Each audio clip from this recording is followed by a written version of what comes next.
Hi mga palangga! Welcome back to another vlog, and for today's video, we're going to have another credit card talk ulit. So, I will be sharing to you guys a very important topic about declined credit card payments, the common reasons why we're experiencing the decline, and also the things that we need to do. And since I am working at a fintech company, so I guess I am very confident to share with you guys about this topic. The reason why I created this video mga palangga, kasi I just recently experienced na ma-decline yung credit card payment ko. Yes, na-decline siya mga palangga.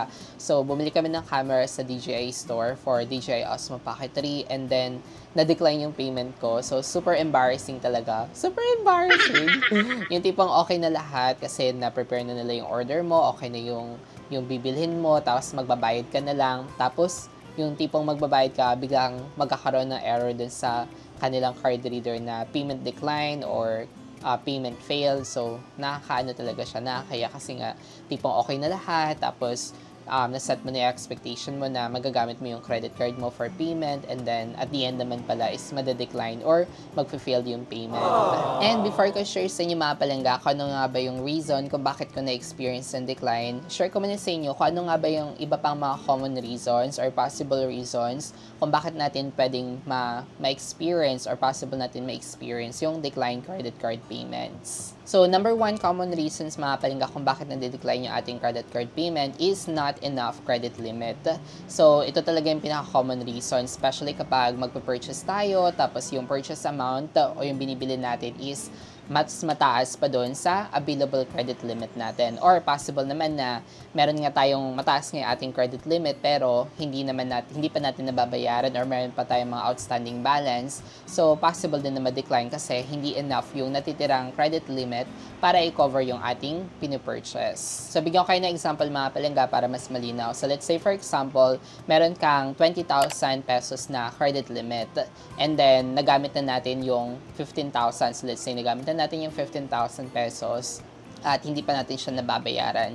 So, hanggat hindi pa natin nababayaran yung nagamit natin ng 15,000 pesos, yung available credit limit lang natin na pwedeng magamit sa ating credit card is yung natitirang 5,000 pesos, which is yung difference. At kung 5,000 pesos na nga lang yung natitira sa atin, tapos kapag magpe-purchase tayo, which is more than 5,000 pesos, so most likely madedecline talaga yung ating payments. Kaya, it's really important mga palangga that we have to know kung ano nga ba yung natitira na lang natin na credit limit or available credit limit before using our credit card for purchases. So, para maiwasan yung confusion mga palangga about your remaining credit limit, ang ginagawa ko palagi, as I shared with my previous videos, is I always make a tracker sa mga usages ko with the entire current cycle or with the entire billing cycle para ma-monitor ko mga palangga kung ano na nga ba yung mga nagastos ko, what are the total amounts na nagamit ko na for my credit card, at para magka-idea din ako kung magkano na nga lang talaga or magkano na nga lang talaga yung natitira kong credit limit. So, aside from monitoring or tracking my online account, so,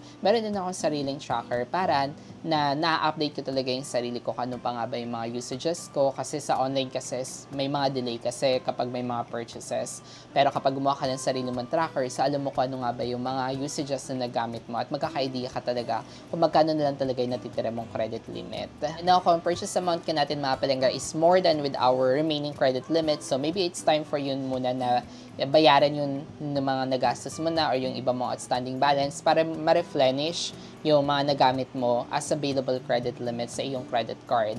Now, kung feel mo naman na meron ka na talagang bayad, wala ka na mga outstanding balance, pero not enough talaga yung iyong credit limit, so maybe it's time for you na para mag-request sa bank to increase your credit limit. Just like what I did mga palangga. Before, meron lang akong 30,000 credit limit, but I requested with the bank to increase it to 50,000 para in case na meron ako mga large purchases, so I can still use my credit card. So maybe it's time for you na mga palangga to request to increase your credit limit para laging merong natitirang amount yung ating credit card para sa mga large purchases. And the second possible reason mga palangga is network incompatibility. I just recently shared mga palangga last video about Visa and MasterCard. So these are called card networks, and hindi lang sila limited for the two. So sila na yung mga famous card networks na nakikita natin sa ating mga bank cards, whether debit card or credit card. Pero meron pang ibang mga card networks like JCB, Diners Club, Discover, UnionPay, and American Express. So may mga iba pang mga card networks. Pero most of the time, lagi nating kilala is itong si Visa at saka si Mastercard. So the purpose of this card networks mga palangga is for us to be able to use our card as a payment with a merchant that accepts that kind of networks. So let's say for example, yung ating credit card, ang card network niya is Diners Club. Hindi siya Visa, hindi siya Mastercard.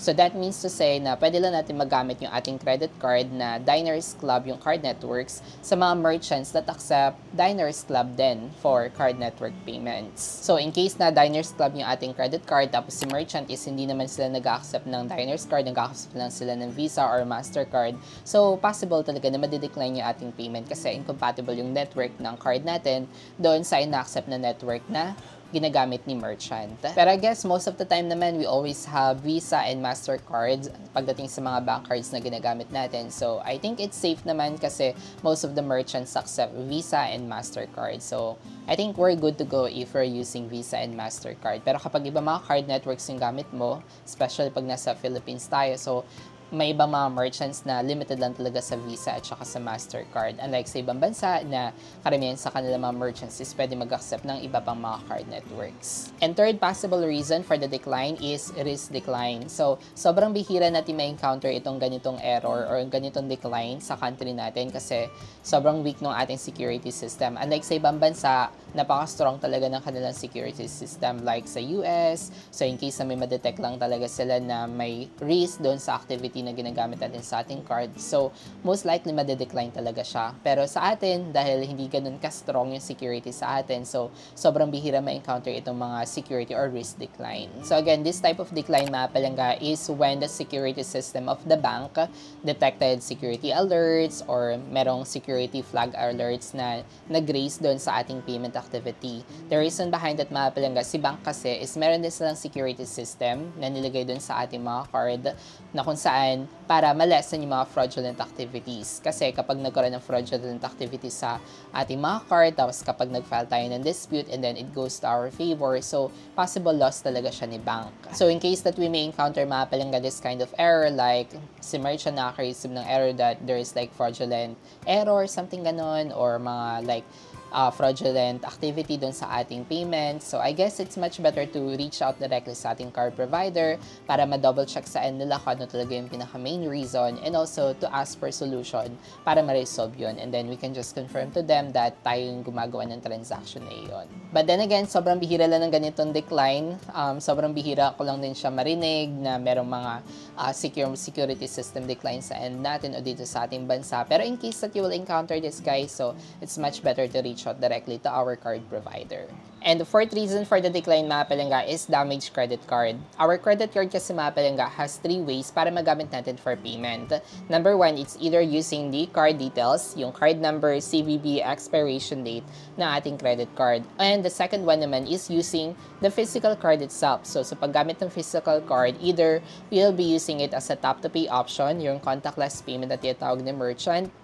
So for that one mga palangga, we will be using this chip of the card. So itatap lang natin yan doon sa card reader ni merchant to be able to complete our payments. And the most common naman mga palangga is yung pag-i-swipe ng ating credit card. So in case na magka-damage mga palangga yung ating credit card, like yung chip, so mahihirapan na natin gamitin yung ating credit card sa mga contactless payment. Or either kapag magkaroon ng sira or gasgas yung ating credit card, so mahihirapan ding i-read ni merchant yung ating credit card sa mga pag-i-swipe ng ating credit card for payment. So, ayun guys, so possible reason na yun ma-decline. So, in case na magkaroon ng damage yung ating credit card, tapos hindi na masyado ma-read ni merchant or hindi na nga talaga ma-read ni merchant yung ating credit card for payment. So, the only option that we can only use is for online payments na lang yung card information. Pero pagdating sa mga store, like for tapping or swiping it, so possible na mag-decline na siya dahil nga damage na ating credit card or yung physical card itself.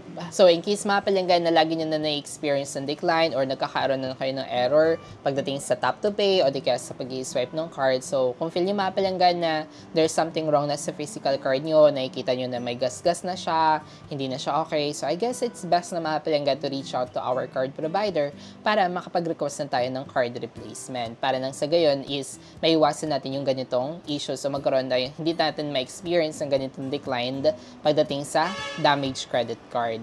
And the fifth reason mga palengga for the decline is merchant's card reader issue. So, ito na nga mga palengga yung reason kung bakit na-decline yung payment ko sa DJI Store. Kasi ang ginawa na nila mga palengga nung okay na yung order ko, so they try it multiple times, ginamit na nila yung tap to pay option, tapos yung pag-insert ng card, pero nagde-decline pa rin siya. So they tried it multiple times, pero they keep getting same error na nade-decline yung transaction.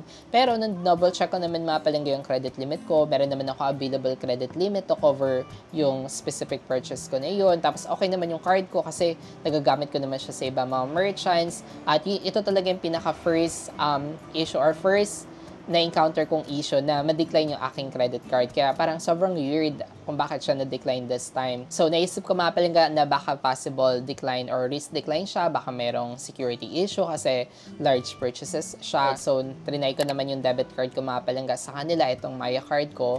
Pero, nagde-decline pa rin siya. They tried it multiple times din. Nade-decline pa rin yung transaction. So, doon ako nagka-idea na pangalawang card ko na to na tiyatry nila pero nade-decline pa din. So, doon ako nagka-idea na most likely yung pinaka-error talaga is doon sa card reader nila. So, since wala nang option sa paggamit ng card mga palengga, so buti na lang talaga ang gamit nilang card reader is yung Maya. So, what I did mga palengga, I just use Maya QR code na lang. So, Maya payments na lang yung ginawa ko para makomplete yung transaction. So, I was not able to use my credit card nor my debit card. So, nakakapanghinayang kasi ang laki ng purchase na yun. So, ang laki sana ng cashback na makukuha ko with my BPI-MR cashback credit card. Pero dahil nga na-decline siya, so sayang wala akong nakuhang points or wala man lang akong nakuhang cashbacks or anything with that payment. Pero okay lang din kasi I was able to complete naman my purchase. I was able to receive the item. So, kahit pa paano, na-complete ko naman yung transaction. Yun nga lang, hindi ko nagamit yung aking credit card for completing my payment. So, nakakapanghinayang din yung mga cashbacks or points na pwede nating ma-earn kapag nade-decline yung ating credit card, especially on the issue is on the part na with the merchant. Pero, yun nga, much better pa rin talaga na meron tayong iba pang available options or payment methods para in case na ma-encounter natin yung decline, magkaroon man ng issue sa part ni merchant. So, we still have other options para ma-complete natin yung ating transaction with them. So, on the other day mga palengga, tumawag ako ng bangko para i-inquire kung ano nga ba yung pinaka-reason kung bakit nga ba siya na-decline. So, baka may nakikita silang main reason sa end nila.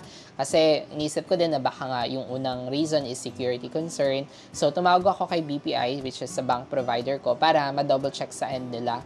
And, wala silang makitang record of decline mga palengga. Wala silang makitang error, wala silang makitang payment activity na na-decline sa system nila. So therefore, they conclude mga palengga that the error is not on my credit card but on the card reader of the merchant. So those are the 5 common reasons mga palengga as to why our payments are getting declined using our credit card.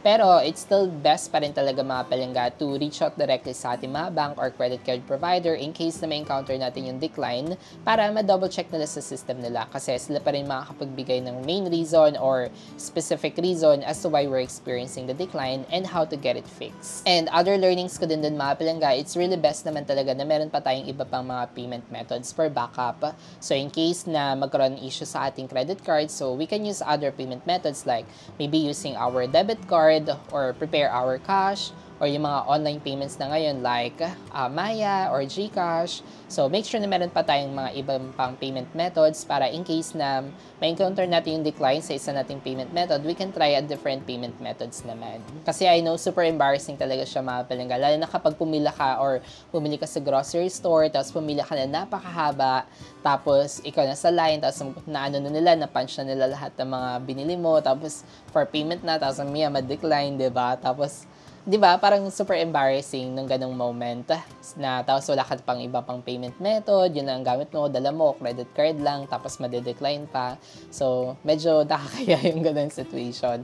So, para maiwasan natin siya mga palengga, so I guess it's much better na mag-prepare na rin tayo ng iba pang payment methods. Pero kung feel nyo naman okay naman yung credit card nyo, walang issue sa credit card nyo, so I guess it's also good para tumawag sa customer service o sa ating bank provider para ma-double check sa end nila at para ma-resolve din naman ito. So I guess that's it for today's video. So for the next video naman mga palangga, share ko sa inyo guys itong ang nabili nating camera.